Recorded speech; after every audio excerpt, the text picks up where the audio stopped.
Good morning, students. How's everyone doing today? I hope everyone is doing fine. I would like to welcome all of you back in the teaching and learning environment, and I expect each and every one of you to be paying attention to today's discussion. Today's discussion is basically based on antonyms, which you guys have already learned in primary school levels and also here maybe in secondary, lower secondary levels. Since it's in our 11 coverage, we'll be covering this, and I expect each and every one of you to be quietly listening to today's discussion and take heed of the important points. So, and I also expect students, there is a in-class activity at the end of today's discussion, and I expect each one of you to be working in groups of four so that it can be easier for you four to understand the notes and the activity in much easier, simpler way. And students who are not able to understand this lesson today can understand through the aid or support which you guys give from your side. So, moving on with the uh, first slide, which is learning outcomes. Student must have the knowledge in understanding what antonym means, able to recognize the antonym from the sentences as well as words, and able to do correct matching with the right antonyms and know the examples of the common antonyms. Moving on to the next slide, which is lesson objectives. Students are to know the meanings of antonyms in their own words. We'll be providing the definition of the antonym, but students are also expected to know the meaning from their side, like from their perspective, what does antonym means to them, so that it can help them to understand the lesson more properly or in a better way. Students are expected to give two pairs of the words that are antonym to each other and able to know on how to use the antonym while writing a sentence. Prior knowledge. Before this lesson begins, students are expected to know some of the most common words that are used in English. This can only be done if students were paying attention in the English class in lower levels, in lower secondary levels, and in primary schools, and they maybe know some of the antonym words and also know its meanings and have the knowledge of knowing the different opposite meaning of that word which I have already stated.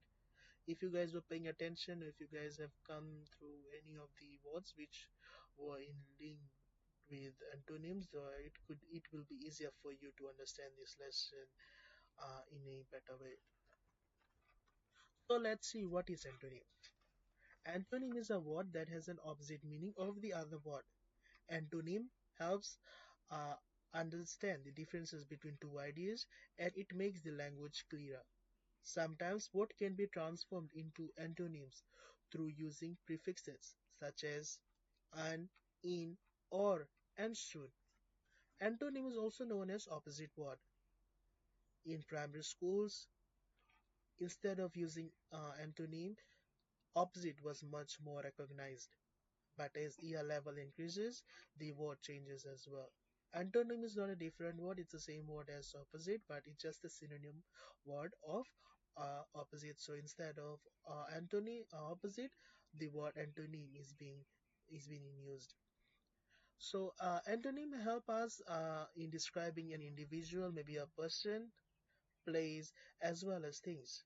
Antonym is often used in everyday English while we speak to each other to make the sentence or to make the conversation sound more amazing, or so that the conversation has a flow in it. So that is why people also use antonyms while speaking uh, to each other. There are some examples of the common antonyms which are used in daily life in our, and also there it is in our English dictionary as well. Firstly, here, there, fast, slow, man, women, black, white, necessary, unnecessary, inside, outside. Those are the most common ones, and there are some others as well, but I haven't listed down here. But if you guys come up with any questions, maybe later on in exams or maybe in short tests, then you guys can write some of the most common examples of antonyms that are being used. So antonyms can be used in these ways while writing sentences. So here in those sentences, you will find the antonyms or the opposite words that are used in this sentence as well. So here, for looking at the first sentence, it says Jim feels lazy at night but feels active during the daytime. So here in this sentence, there are two pairs of antonym words. First one is lazy, and the opposite of lazy is active. The other one is night, and the opposite of night is day. So in this sentence, we're able to see two opposite words that is being used in this sentence. Jim feels lazy at night but feels active during the daytime. So here are two opposite words that is being used. Moving on to the next sentence, which is Tomo feels hungry when he reaches home from the long drive, but his sister was full. In this sentence, we're able to see the opposite words as well. One is hungry and the other one is full. Third sentence, I would like to wear black shirt but also feel like wearing white too. So what are the opposite words over here? It is black and white. Since those are the opposite words, so most like those are the common words, and we definitely know that those are the opposite words. So we are able to identify that it's black and white. Next sentence is Tomu import things and Jack export things. The most common opposite words are import and exports. Import and export. Okay, student. Now moving on to the next slide, which is conclusion, recapping knowledge. We have focused on these particular things throughout our discussion. Firstly, the outcome and objectives of the lesson, which is of course which we have to focus so that students can know and understand things in a more better way. We have learned what is antonym, which is the opposite word, which makes the sentence or which makes the language more clearer. It helps us understand the differences between two ideas. And then we have learned some of the examples of some of the common antonyms, like white, black, necessary, unnecessary, and some other words. So though we have also learned examples of common antonyms, and we have also learned how is antonym being used in the sentences and what is the purpose of it being used to make the sentence, to give a sentence a flow, and to so that it makes the sentence sound a better way. So those are the things which we have discussed in our lesson.